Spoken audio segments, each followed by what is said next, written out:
It's hump day. Hump day! It's hump day. Hump day!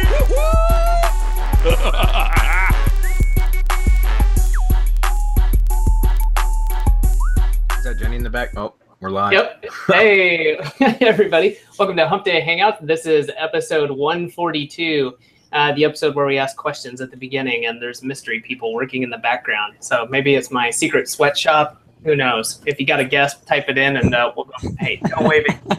Is she really? Is she, let's double check if she's working or is she's not playing actually Overwatch. stealing from you. She's definitely not playing video games. Okay.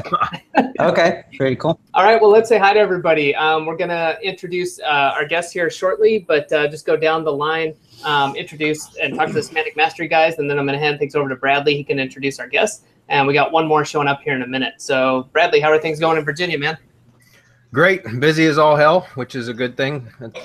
Considering the alternative would be bored, I'd be bored, so I'd rather be extra busy. So, fair enough. Fair enough. Marco, how's it going down there? I'm good, man. I'm working out how to break the web. I'll come up with the process one of these days. Then we wouldn't have anything to do or be busy. Yeah, you can't break it all the way, just a little bit, right? Hello. All right. Moving. Well, Hernan, you're no longer in the other hemisphere, are you?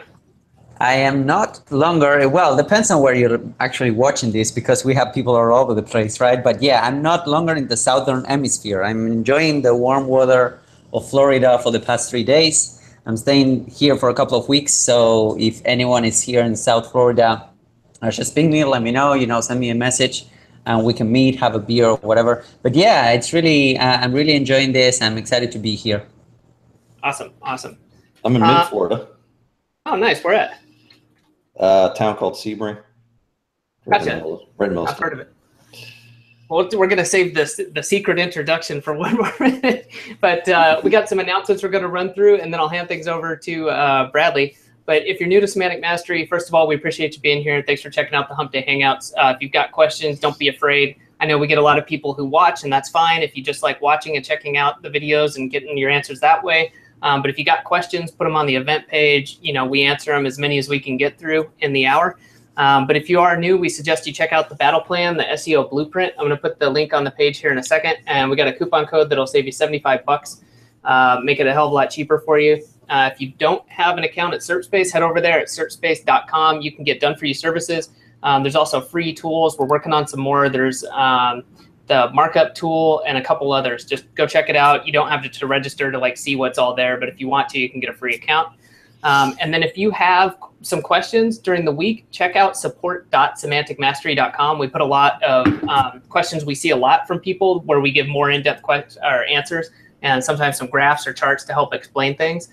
So sometimes we might refer you there anyways, but if you do have a question, you can head there. And for a lot of stuff, especially related to syndication networks and things like that, you'll find out a lot of information there. One more thing we have is September 27th. We're all going to be, well, most of us. Marco, you're not going to be in Portland, correct? Sorry about that. I had to mute. No, I'm not. Gotcha. All right, the rest of us will be live in Portland. We're meeting up. We're going to do a live meetup on September 27th at 6 p.m. I'm going to post a link. You can find some more information out. This isn't a multi-day event. This isn't a big fancy meetup. We are going to have some sort of space reserved. We're waiting to see how many people we think want to show up. So I'm going to post that link also. You can just hop over, read some more about it. We want to have you do a live Hump Day Hangouts with us. We're going to hang out, have some beers, talk SEO, talk marketing, talk whatever we want it for a few hours. So if that sounds like a good time and you're in Portland, Seattle, maybe Northern California, and you want to show up, that'd be awesome. There's one condition. Everybody that shows up has to buy me a drink. Oh my God. Yeah, so we're only allowing four people. I don't know. That's yeah. So you guys are not going to end for so 5 well. people, and that's it. Yeah. Oh man. And Marco, word on the street is that there's something going on August 21st. Is that correct? Oh, dude, it's gonna rock. RYS reloaded. Nice. We're loaded for bear. Yeah, we got some good stuff coming out. We're going to be sharing some more. Obviously, that's Marco's wheelhouse. He's going to have some more information. But keep your eyes peeled. We'll be sending out some information about some more of the RYS Reloaded stuff, and we're looking forward to sharing it with people. And obviously, we got some cool stuff coming out. And it's not just a rehash of RYS Academy. It's not the usual. Oh, I'm just gonna make the graphics better, improve the graphics, and release the same old bullshit. You know that I don't do that. I'm not into that. If I tell you that it's reloaded, it's because we got some exciting stuff coming your way. Sounds good, man. Coming your way, so. Yeah, definitely. It's gonna be a good late summer and fall. So we've done enough announcements. Bradley, you want to make the introductions here? Sure. We've got the one and only Bill Cousins and last but not least, Lem Moore. What's up, Bill? What's up? How you doing, man? Good. How are you? I'm good. I'm glad to have you here, man. We always have a good time when you guys come kick it with us on the webinars. So, Yep. I like that fun. what's up, Lem? Guys, lose me. Are you What's there? up, man? Can you hear me? Yeah, I think I had All right. another Chrome hiccup again. Yeah, you had a fart. There's the one and only Lem with that $1 million smile. What's up, buddy? That's awesome. to What's see up, you, man? You looking good, man. Thank you. Thank you. I've actually lost 98.4 pounds now. That is amazing. I was going to say you look thinner. Yeah, dude. I've lost 98.4 pounds. I'm 1.6 pounds away from 100 pounds lost. That's insane. So, That is insane. That's like, good. the only time I've ever lost 100 pounds that quickly before is when I got divorced. So what's your preferred method, Bradley? Well, this way was a lot cheaper and a lot less work. Like just working out for 2 years, it was a lot cheaper and a lot less work. So I prefer to do it this way. So, all right. Well, on that, Lem and Bill are going to hang out with us today, guys, and answer questions. We've been bringing guests on recently just to kind of switch things up a little bit, and also just to kind of like introduce some of our friends of Semantic Mastery. Many of you know Bill and Lem anyways, but guys, feel free to jump in on any of these questions as well. Typically, I'll take the lead or I'll hand it over to somebody if I'm not going to answer it, and then after I say something, we'll just bring you guys in for comments. Anybody who wants a comment, that's great. So with that, let's get into it, guys. Are we cool? Yep. Let's do this. All right. Sounds good. I'm going to grab the whole screen and lock it. And you guys tell me when you're seeing it. Gotcha. Yeah, we can see it. Okay, cool. All right. So the first question is from James. He says, which I'm sure I've said this before, but it's funny. One of my personas from like 2012 is James Reeves. So I'm competing with actually one of our students apparently for his name. So Bradley, I'm building out a national lead gen site with a separate page for about 600 cities across the US and in a niche which has several sub niches, going to be 3,000 pages or 3,000 plus pages when I'm done. I've watched your videos on both simple and complex silo structures. I'm definitely using the complex one. Yeah, you would have to in that situation, James. There's pretty much no way around it. Okay. I see your URL structure. My question is, I noticed that my Genesis child theme has a breadcrumbs option. When I enable it for pages, I got to thinking that these breadcrumbs links are going to bleed my juice, but they basically are linking back up to the higher levels within the silo, which is what I'm doing anyhow within the text of my pages using contextual links. Is there any SEO benefit to leaving the breadcrumb feature enabled, or should I just turn it off? No, see, if breadcrumbs should be like, it doesn't matter whether you leave them on or not, because if you are using internal links within the content, so like contextual links within the content of the posts, right, or the pages, if you're using complex silo structure, you're going to have a parent and child relationship as well as category and subcategory, and in posts eventually, right, you can go all the way 3 levels deep, which is what you're showing right here. And so you don't need to have breadcrumbs. Breadcrumbs are beneficial though, because again, all it will link within is it's a trail of links, hence the name breadcrumbs, throughout the silo structure. So it won't bleed the theme like it would if you had, for example, an internal link, a contextual link to another silo on the site that was a do follow link, which would bleed that silo theme. Breadcrumbs won't do that, because all it's going to do is show the hierarchy of how the page is stacked, like where the page or post resides within the silo. That's it. And all it will do is with breadcrumbs is show the higher level up. So each next level up. So again, if it's a post, it's going to show the subcategory and the child page next, and then it'll show the top level page or the parent page in the top level category next, and it'll show home. So that's really all it does. So they're actually pretty beneficial. If you notice in the Google search results, when breadcrumbs are implemented properly, it will show the hierarchy of the category structure right in the Google search results. And that's why those are beneficial, because it's very logical. And that's part of the reason why I've always preferred using the physical silo structure versus the virtual silo structure, because you can see it visibly, the hierarchy of how everything is stacked and assembled in the structure of the site. Now, again, virtual silos are just as effective as physical silos, guys. It's just a personal preference as to whether or not you want to see it in the URL or not. So breadcrumbs are beneficial for that. It's not going to hurt you if you leave them enabled and also do internal linking from within the silo itself. That's not going to hurt anything either. Okay. Any comments, guys? Nothing for me. Okay, cool. Yeah, I'm good. Okay. Also on the Go ahead. Sorry, Bradley, but yeah, I was about to say that breadcrumbs, when they are when you have microdata in it, they are properly marked up, they will not only show in the search engines, but they will also increase the CTR, right? Because you're occupying a little bit more. There's a little bit of difference between the real estate that you occupy on the search engine page when you have no breadcrumbs, and when you do, people can navigate directly into those categories. That's why I prefer doing breadcrumbs, because again, it's another layer of data markup that you can use, right? So. Yep.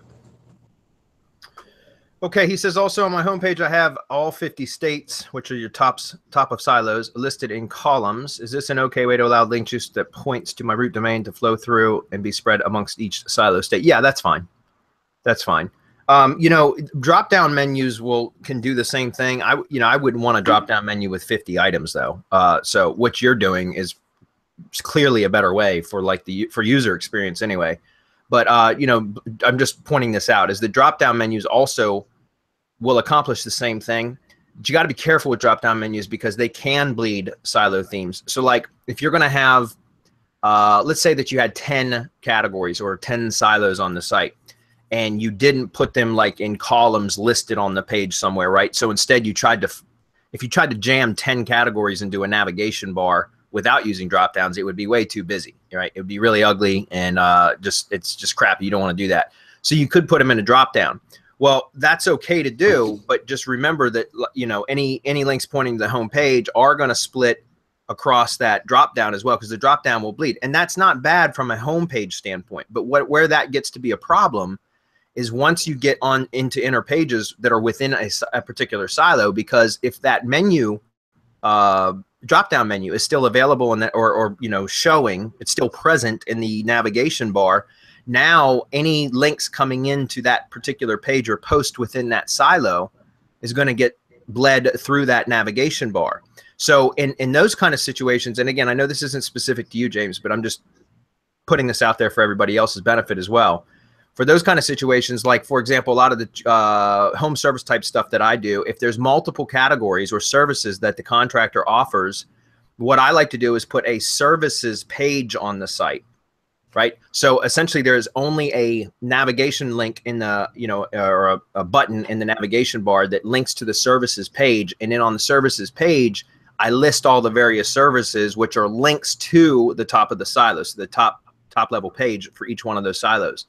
And the reason why we do that is so that in the navigation bar, there's only a services link, not a drop down or multiple services, so that when you're in one or on one of the internal pages or silo, pages within a silo, it won't bleed through to the other silos, if that makes sense. So that's kind of and so in other words, the services page is not part of any silo. It's just a navigational page. It's just for it's just one page that then lists. It's like a gateway to all the silos, if that makes sense. Okay, so that's something that I recommend doing. Now, in your case, if you've got them listed on the site, and again, that's also a user engagement or interface type design, or something that you do for the user, so that they can come and very easily click on their state, that kind of stuff. That's perfectly fine to do, because that's only present on the first page, right? On the home page, I'm assuming. All right, and then last thing he says, thank you guys for everything. Your service space IFTTT networks have been an essential part of my ranking strategy, and your customer service is awesome too. Cheers, James. Awesome, James. Thank you for that. Okay, Gebhardt's up. He says, I find your concept in your course of Content Kingpin very interesting, but I have a question. It is clear that with no follow links, there is no problem with link juice. But as I know, it is a fact that domain authority is also influenced by no follow links. So is there a loss of DA with co-citation? I don't know, because I don't measure that, and I really don't care, Gebhardt. I'm not trying to sound rude, but I just don't care about domain authority anymore, because we just don't use that as a metric to rank anymore at all. I mean, it's kind of nice to know those metrics, I guess, but we stopped trying to manipulate domain authority for ranking like over 2 years ago. So to be honest with you, I don't. Maybe Marco or somebody else here can answer that question and give you a specific answer, but it's not something that I track anymore. So I just, you know, I don't know, and I don't really care. Not that your question is not important. I'm just saying I don't care about domain authority, so it's not something I track. Anybody got any insight on that? No, because we're after power. We're not after domain authority, trust flow, or whatever kind of metric you want to come up with that kind of tries to figure out what Google might, could, should, would want to do at some point with whatever it is that you're doing, which makes no sense. The only thing that makes sense is whether it's relevant and how much power you're pushing through. It'll push through do follow, no follow, push power. I mean, the whole concept again of the SEO time machine or RYS Academy was just raw power to wherever it is that you wanted it to go. We never bothered looking at domain authority, trust flow, or whatever else you might have, because the inherent metrics of what we were using, we knew were through the roof. Now, where you might care about domain authority is when you start seeing those numbers above 60, above 80. If you can get there, I mean, more power to you, because I mean you have a gold mine. But that's not because of the metric. It's because of the power that your website can shoot wherever you want, let's say, right? You have a loaded gun and you can aim it anywhere you want with 60 plus, 80 plus, and you don't really care about Google. But that's the only time that I look at it. Otherwise, I just concentrate. It has to be relevant, and I need to power it up. Good answer. Anyone else? Learn so much from you guys every time I'm on these things. That's awesome, Bill. I was thinking that domain authority was out 2 years ago, like you said, and I thought that everyone was going a different direction. So I was like, yeah, that's what I heard. So, well. Yeah, I mean, about 2 years ago, from about 3 years ago to 2 years ago. So for, well, about a year and a half, I mean, that was like the #1 metric to try to manipulate. And if you knew how to do it, you could just crush it. But Google kind of put the smackdown on that because it became, you know, it became just like every other SEO tactic, right? it became saturated, and so they put a stop to it. They closed that loophole. And so that's why, like, domain authority to me, and like Marco said, a lot of those metrics now, guys, remember those metrics, every one of them, trust flow, citation flow, Moz trust, domain authority, all those kind of metrics, guys, are proprietary metrics. They're educated and well-educated guesses. You know, I agree. I'll give you that. They're well-educated, well-researched guesses, but they're still just guesses from each one of those proprietary platforms, Moz, Ahrefs, Majestic, that they think they know what Google's algorithm is looking at. It's like their replacement to PageRank, right? So again, those are all proprietary metrics, and so which one of them is right? Or, you know what I mean? Because if you look at Majestic and in Ahrefs and in Moz, you're going to get vastly different results for all three of them. And so which one is the one that you should follow? And how do you know which one to follow? And so that's why we eventually stopped worrying about all that. We just focus now on relevancy, trust, and authority, and traffic signals, because that's a major ranking signal now as well. Yeah. Yeah, if I could add to what you were saying, Bradley, I think that also domain authority and page authority, I think that a lot of people are still quote unquote fixated on those metrics. And the reality is that I see it a lot like PageRank. You guys remember when Google used to push PageRank updates, like public PageRank, right? With the caveat that it's not Google's, you know, it's just Moz. And the problem with that is that Moz will update the published domain, the public domain authority or page authority once every month, and sometimes not even that. So by the time you get that information, that's outdated, right? It's like taking a picture when you need to see you know, a film or a movie. You're taking a picture and you're saying, okay, so I'm going to base my entire SEO or decisions that I make base it on SEO on that picture, right? So that's why I personally don't go with domain authority. Like metrics, again, are a third-party way of telling you what's going on kind of with your website. But the thing with domain authority and page authority is that they are so easily, you know, tampered or skewed, if you will. Manipulated. You know, manipulated, because we have like literally pushed domain authority 20, 30 points with spam or for a brand new domain or with subdomains, right? So you need to have that in mind. Like when a metric is so easily manipulated, you need to have that in mind. Trust flow, citation flow, they can still be manipulated. That's why we are going into something deeper, which is, like you were saying, traffic signals, which they're crushing it right now, of metrics to tell you what's going on. At the end of the day, these are all, I would like to say, vanity metrics, right? Because you want more traffic and you want more conversions. You know, you want better rankings, of course, but you want more traffic and you want more conversions. So focus on that. That would be my take.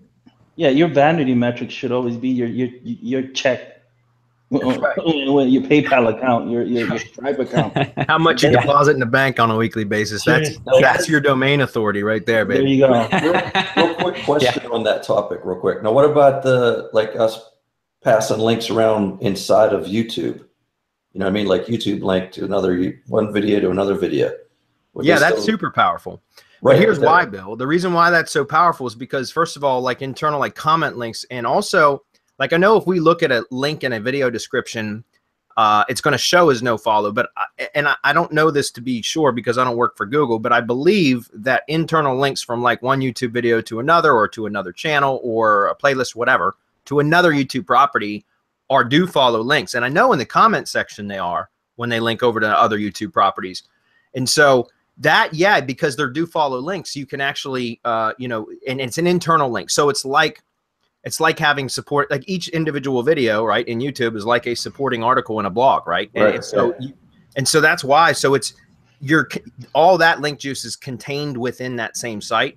Okay, so so they would consider those links to have high domain authority then? Yes, because you can't manipulate those. No, you can't manipulate domain authority as far as page authority is.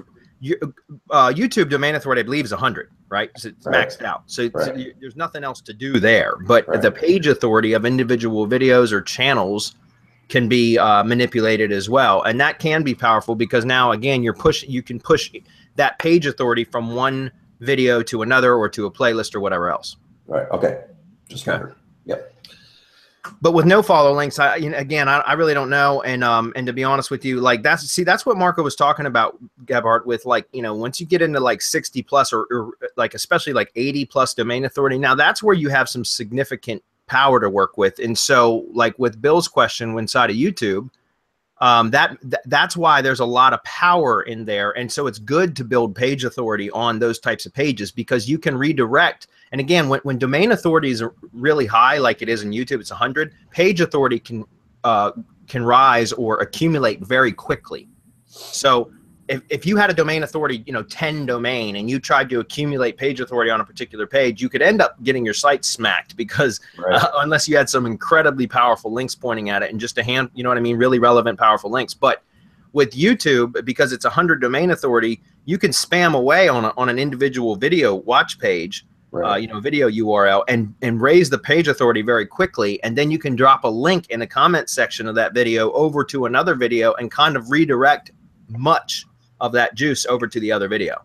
And so that's a very powerful strategy for YouTube, but that's different than what he was asking about. So yeah.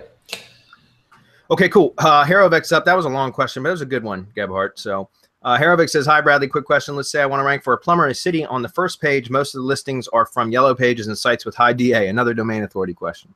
Would you start this endeavor in that city or try to find another one? Thanks. Yes, I'd absolutely would, but I would focus 100% on maps and not organic, because none of those sites are going to be able to rank in maps. None of them. Any sort of directory style site isn't going to be ranked in maps.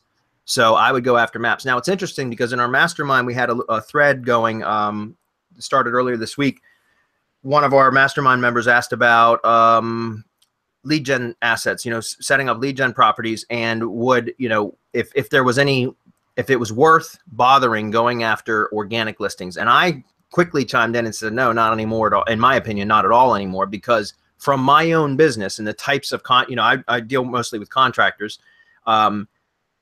organic listings only. When I don't have a maps listing, all I have is organic listings. My call volume dropped by, it's like 60%, and it's remained that way now ever since the search engine results pages have changed to be 3 or 4 ads and in the maps pack. So organic, like people have to go buy 6 or 7 listings before they ever get to the first organic listing. And so for me and for my business, I literally stopped working on organic listings at all. Like I focus 100% on maps and AdWords now for lead gen. And that's it. Unless I'm doing like YouTube SEO or something like that where I can't get into maps, and then I'll work on organic stuff. But for like website stuff, I typically don't try to rank the website in organic anymore.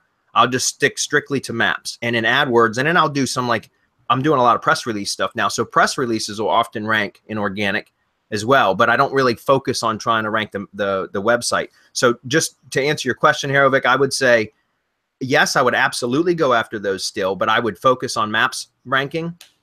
But the conversation or the debate or the discussion, it wasn't really a debate. The discussion we were having in the mastermind this week, there was one of our other members chimed in and said, no, his organic listings are crushing it. I don't know what industry he's in or what industries he's in, but I can tell you in my own industry from across the, dozens of sites that I manage, both lead gen and client sites, organic listings have really tanked as far as the number of leads they generate, where maps and AdWords leads are still crushing it for me. So any comment, guys? Yeah, I would say it depends, man.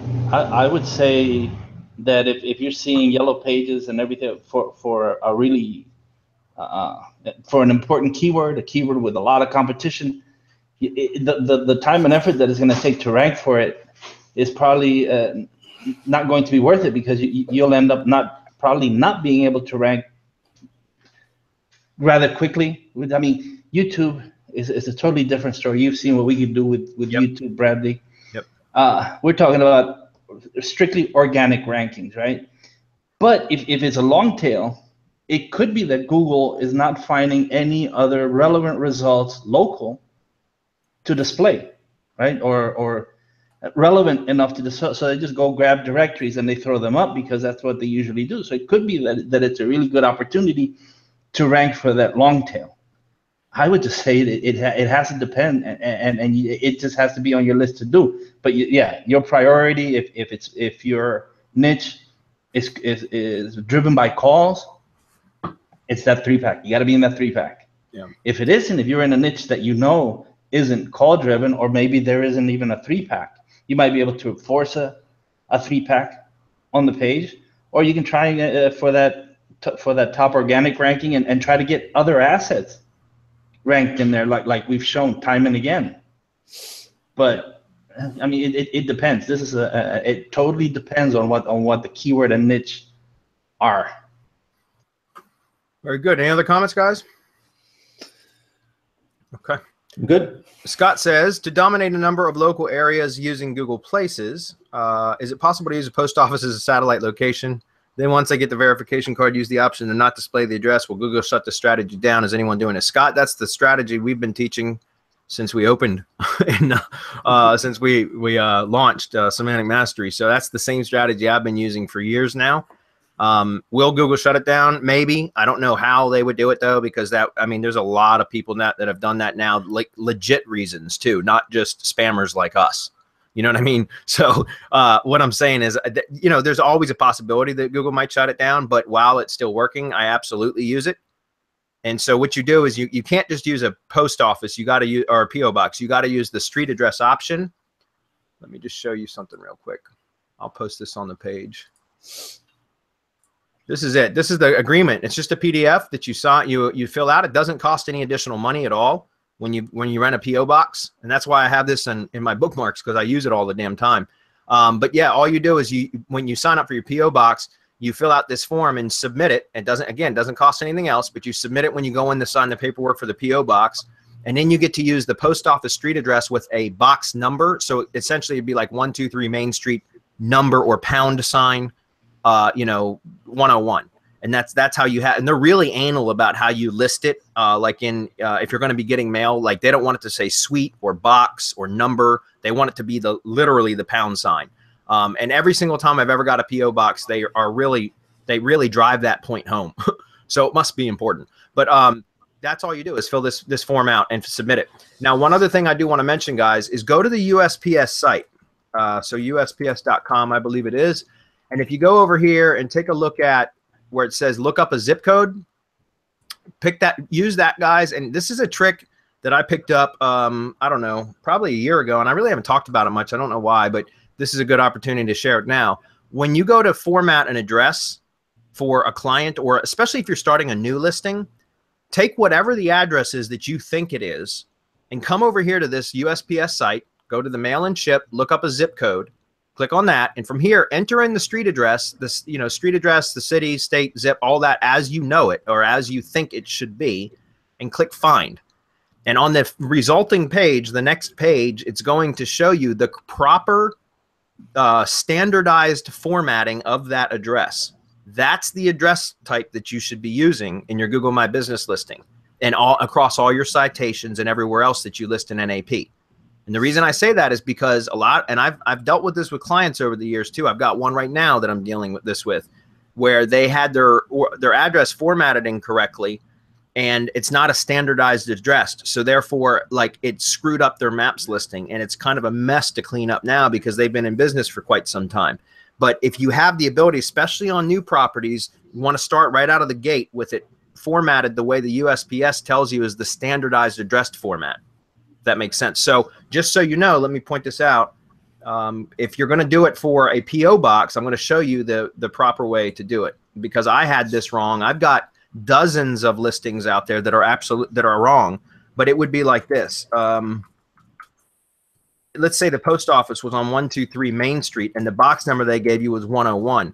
I used to do this, 101, right? So number sign 101. And also, inside of Google My Business and a lot of the directory sites, they have address line 1 and address line 2. And I used to put the box number and address line 2. I would do that, especially in the Google My Business profile, because the GMB profile a lot of the times would strip the box number out of the displayed address. It would be in the back end in the dashboard, but it wouldn't show in the displayed address. So I started putting it on the first line as well and skipping the second line. But what I found was that I had it wrong. It's supposed to be this, excuse me, with a space between it. And if you use the USPS thing, it'll show you that. So it would be 102 or 123 Main Street space pound space, then the box number, and then you would put any town, whatever, zip, state, zip, that kind of stuff. Does that make sense? Yeah. Okay, so that's a little trick, guys. But here, I'll put this on the page for you. This is the PO Box PDF. Comes up about once every 3 or 4 weeks. That's a great question, though, Scott. But yeah, absolutely, that's how I've done it for years. I stopped using like virtual mailboxes. It's funny, but we had another person in our mastermind just, I think yesterday, post a question about how to get a PO box verified in a city that's far, far away, right? And Craigslist is a way that you can do that. I've done that in the past too, where you submit an ad on Craigslist, and I've always offered to pay somebody $100 just to receive a postcard for me at their home address. And typically the type of people that reply to that are renters, because they don't give a crap what kind of email or mail is getting sent to their house, because it's not their house. You know what I mean? So, but I mean, it'll work even in an apartment.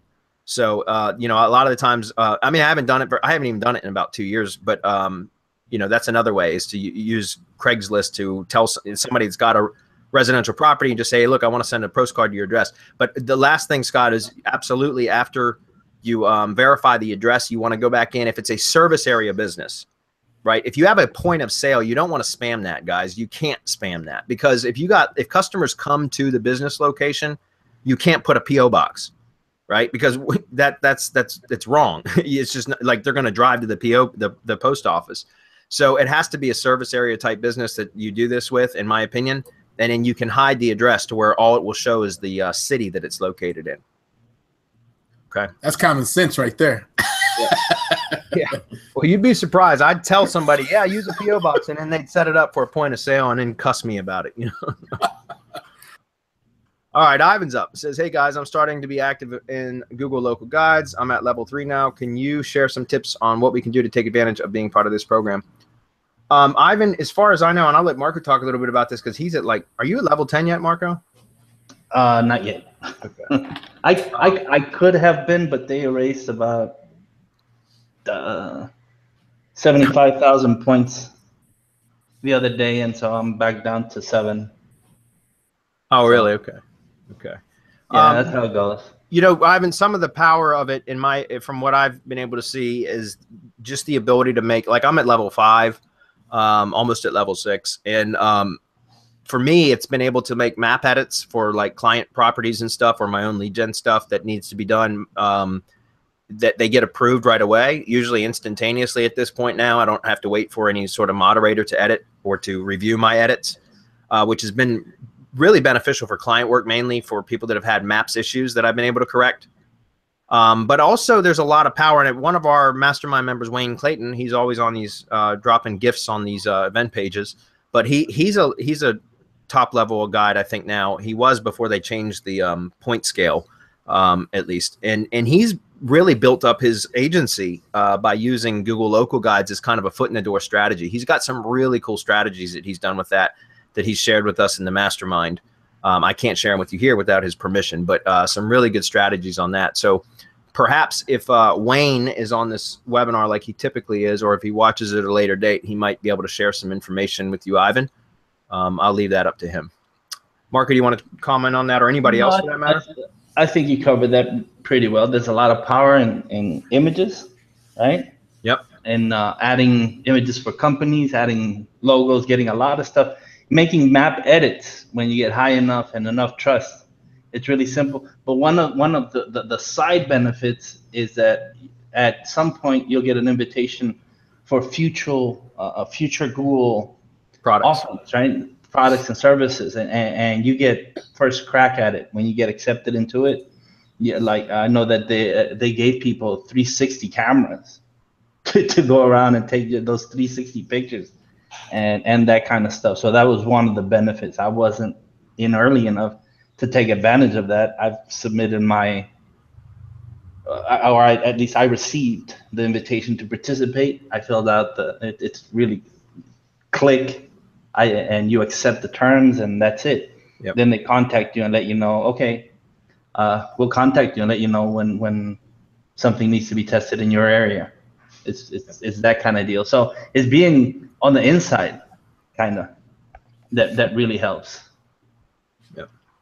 Hey, I got a question for Lem and Bill, because you guys are on, and this isn't on the page, but I just got notification, like, I think Monday, that YouTube TV is now available. Like, you can subscribe for $35 a month in the Washington, D.C. area. It just became available. Like on Monday, I got the notification. And like, let's briefly have a quick chat about the implications of YouTube now offering TV, and like the opportunity that's there for super targeted advertising now, because people are watching what they choose to watch instead of what the media, like the network channels force us to watch, and so I think there's a ton of opportunity. I think YouTube is going to be cutting into cable and like satellite TV companies market share, like, considerably. And so what do you guys think about all that? I think that's what they want to do. I haven't really looked into it too much, but yeah, I totally agree with you. It's gonna, like, I mean, they want to take over. Yeah, you know what I mean? If you just look at how many people are hanging out on YouTube, at any given minute of the day, their market is huge. Yeah, you know what I mean? And as far as go ahead, Lem. I'm sorry. I think they kind of tested that. I could be wrong, but I kind of have a feeling that they tested that with the YouTube Red just to see how many people would pay for uninterrupted, video streaming. So since they thought, well, you know, if we can do that, then let's start introducing this out to areas. Like I got a notification from a buddy that is a big YouTube marketer here in Dallas, and he told me that YouTube TV was now here in Dallas, and I saw it, and I thought, wow, that's available. But I did not know. I didn't think at the time how that's going to be beneficial for us marketers. Well, now I see where you're going with that. Hell yeah. It's in the area. It's right here locally. That's powerful, you know? Yeah, well, and not only that, but the difference is, you know, typical TV type advertising is there's demographic data about who, like what type of people, so what the demographics are of the people, you know, watching particular TV programs. So they try to target their messaging, their advertising to people that fall within a demographic. But you guys, everybody on this webinar should know about how that's a shotgun approach. It's a very, it's not a very efficient way to market, because you're just blasting your message out there because it fits a certain demographic, and you hope that some people will take some action on it. Whereas with YouTube, you guys know, like, we can get super targeted as to where our ads are only being shown to people that are most likely to click. And I'm talking about doing YouTube advertising. I mean, there's still opportunity obviously with SEO and stuff like that, but I'm talking about, I think right now, while YouTube subscription TV is like just now being rolled out, is a great time to really hone advertising, YouTube or AdWords for video skills, because I think in the coming year or two that, you know, a lot of like network TV and cable TV and direct TV, you know, satellite services and stuff like that are going to take a significant hit as more and more people shift to online on-demand style programming, where we can get right in front of people with our ads and our messages for super cheap, at least for now. Probably won't last that long, won't stay cheap for long, but at least get our ads in front of highly targeted audiences that are most likely to click, if that makes sense. So yeah, and I'm sure they'll be doing stuff like original content too, like Netflix does, you know, and Amazon and stuff like that, because that's like really getting popular with the success of, you know, House of Cards and you know, and so if they're gonna, if they're, I don't know if you'll be able to advertise on shows like that, but it's a huge opportunity, like you said. I agree. Yeah, and that's one of the things that we always like, you know, that we always like mention the importance of video marketing, right? For local businesses, for general businesses that are, you know, region-wide or even nationwide businesses. Like, I think when we launched Video Powerhouse, we talked a little bit about the opportunity on that, and maybe I can hand down for those videos, or Adam could, you know, for the opportunity that there is with video marketing. And I think this is another great opportunity. I know for a fact that Facebook is also looking to get into that kind of, you know, market where you can actually advertise on people's TVs, or because there's pretty much no difference between advertising on a computer or a mobile phone or a smart TV right now, you know? So if you can get a little piece of the pie of, for example, when people are watching House of Cards, and you can really hone it down, like the amount of data that you're working with is amazing. And YouTube still prevails as the #2 search engine in the world, Amazon being #3. So I think there's a big opportunity for all of us here in terms of marketing, how to approach those platforms, and also video marketing. I still think that video is king.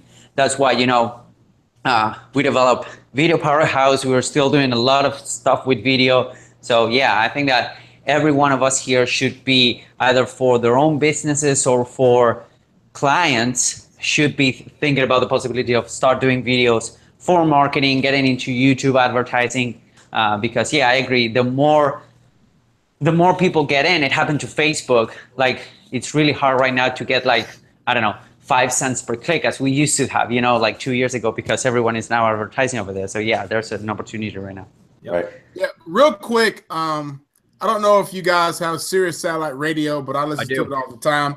And I noticed, believe it or not, I listen to a lot of EDM music because I'm working out and trying to get stuff done fast. But YouTube sponsor a few shows on the EDM on the Sirius Satellite Radio. And I was impressed with that, because I thought, man, YouTube's putting their word everywhere.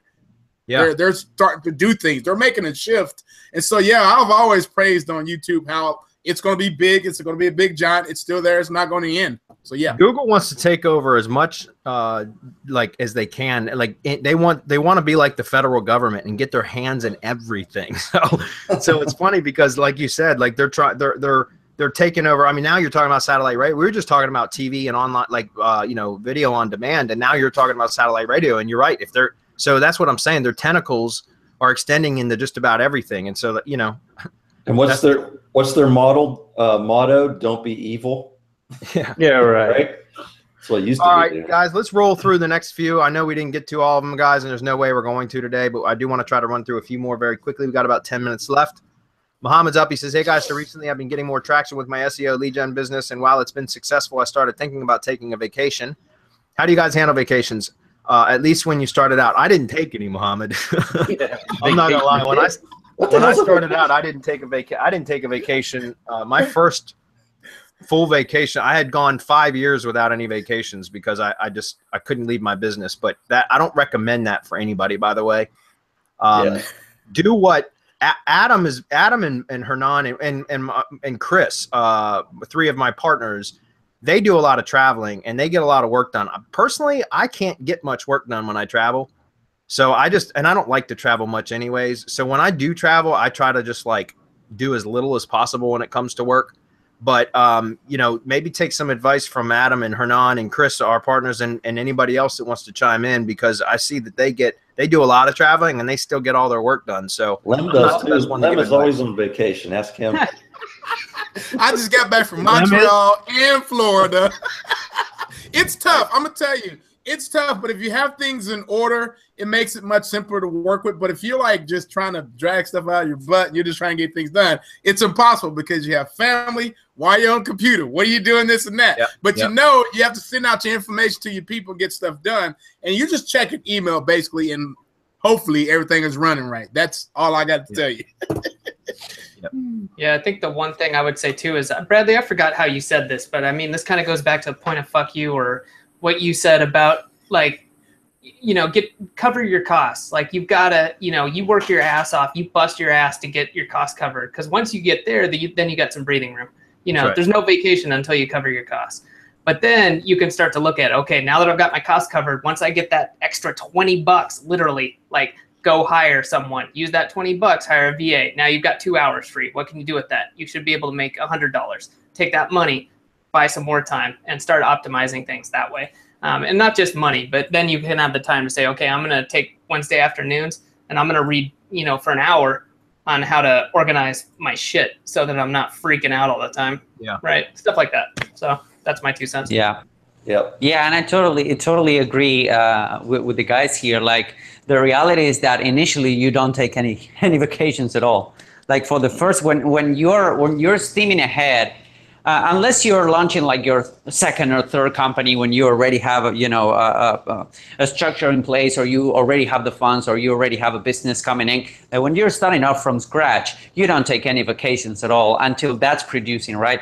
Now the second company, or maybe the second business, or the second project is easier because you already have all of the resources that your first company is using. So for example, if you hire a VA, the first one is always the most difficult because you need to train him, but then you can use that VA or that help to any other business that you launch. So I think it gets easier, but again, you never stop doing stuff. Like for example, I'm on Florida right now, and I purposefully look for a place that had good Wi-Fi, or good access to places that I could work, because I knew that I would be staying here for a while. So those are some of the things that you need to have in mind. Like if you want to travel and work, you need to have those things in mind, and have kind of a backup with a team. I have the pleasure and the good luck of working with amazing people, which is, the guys here at Semantic Mastery.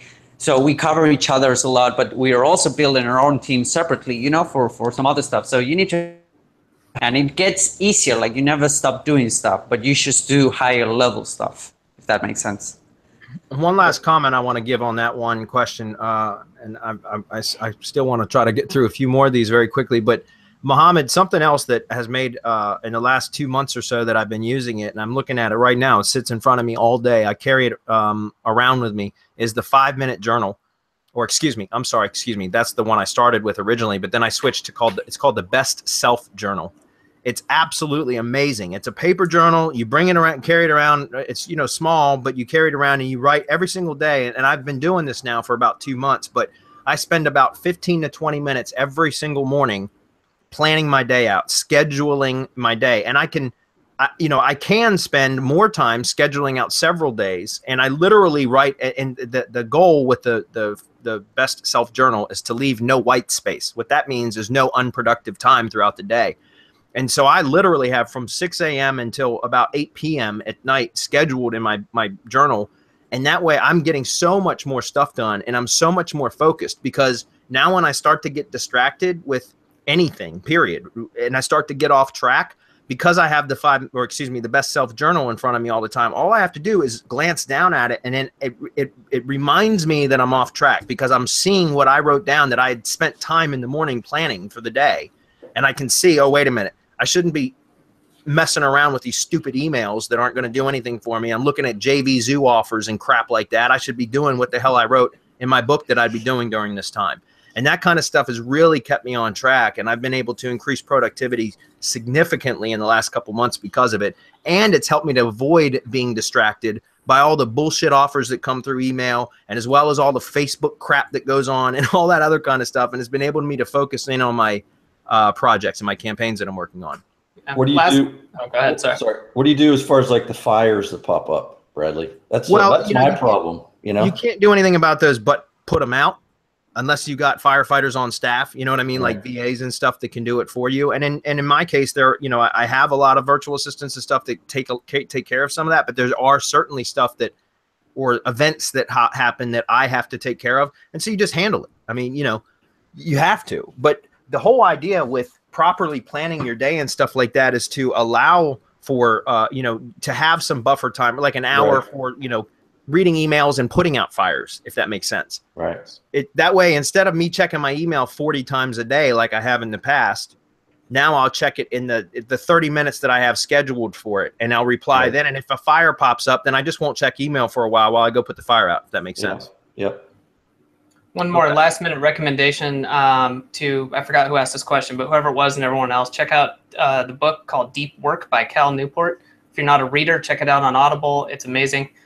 This guy's a computer scientist and has applied like a ton of logic to working things out. This guy was like a prolific graduate student, and got his PhD, and that's known for just being like an insane time in his life. And he was able to work basically at 9 to 5. And gone on to become a professor, and he writes about this stuff. It's really neat, and some cool principles you can apply in business and building it and saying, hey, I still want to have a life. I want to be insanely productive. How do I make those two work?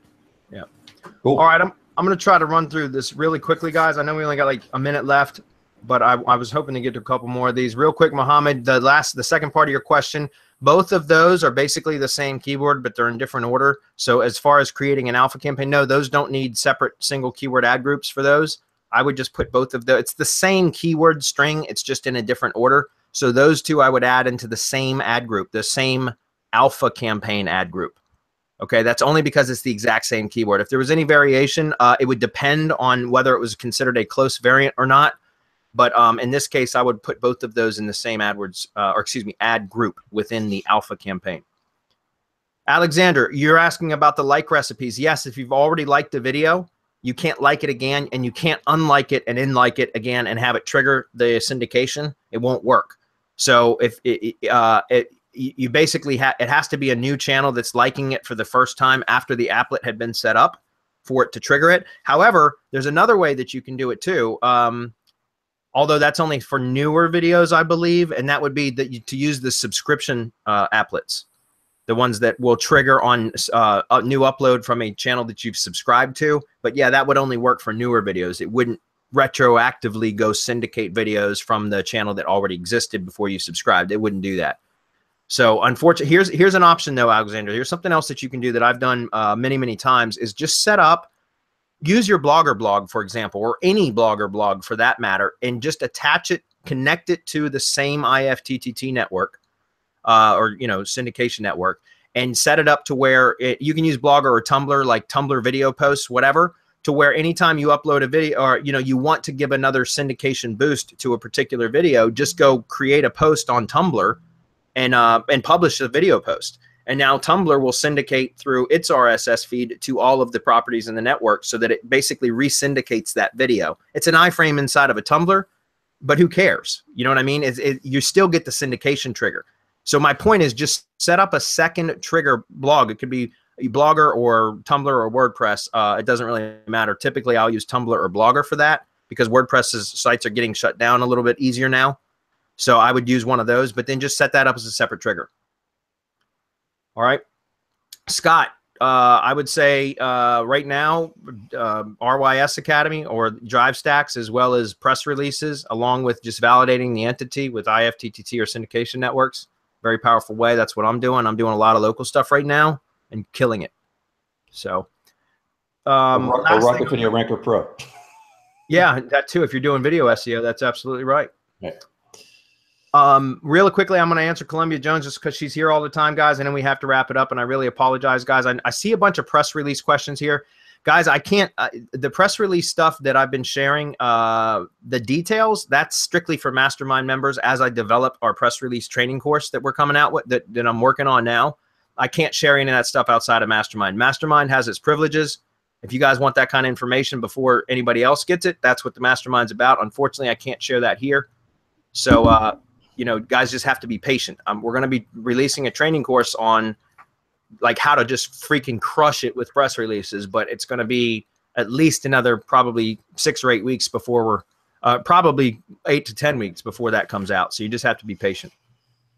All right. Columbia says, if you want to include a video in an article you're curating, do you just provide the link or the embed? I do the embed, Columbia.